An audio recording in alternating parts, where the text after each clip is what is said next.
Welcome back. I hope you're doing great. As a part of the conceptual class, we understood having class. Let us deepen our understanding with hands-on examples. I am using a database called University. I'll get into that and I'll create a table called employee file.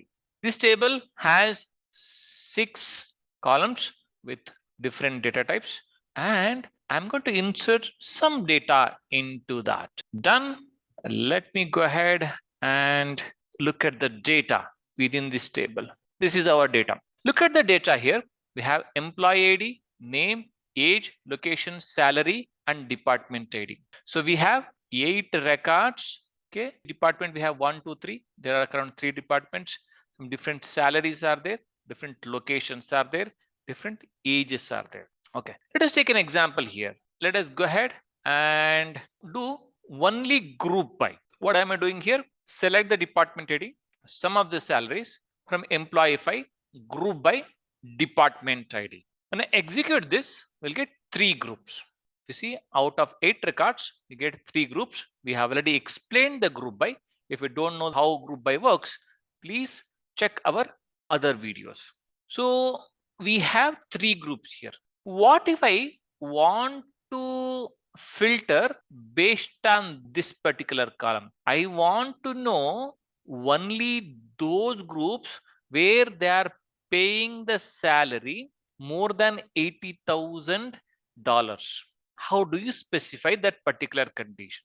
What comes to our mind is where class. Let us see if it works or not. Okay, pay attention here. Only those groups where salary is more than $80,000.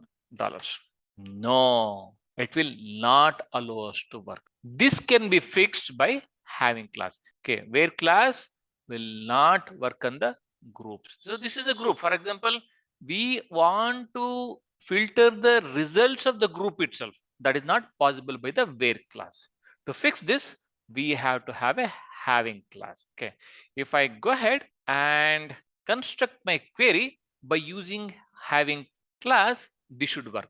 See here, I'm saying select department ID, sum of the salary from employee file, that is the name of the table. I'm grouping by department ID. This is the column I'm using to group, and I want to choose only those groups which are having a sum of the salary more than $80,000. If I execute this, it will get executed. I hope you understood the difference between the where class and having class. Let us look at some variations here. Okay, we can also use the having class with other aggregate functions. Here we use the sum. Here we are using the count. It will give only those groups who are having a count greater than 2.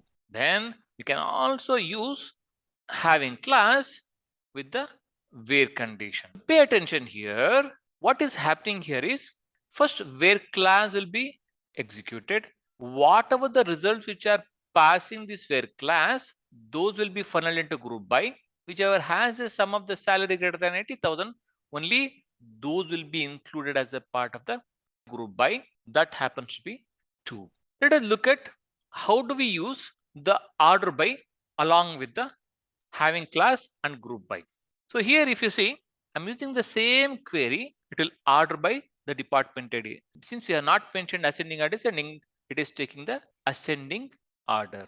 Instead of ordering by only department ID, we can also order by other columns. In this case, I want to order by sum of the salary. So if you see, department ID is jumbled up because our order by is based on the sum of the salary, where 1,18,000 comes first, then 1,65,000 comes next. Awesome.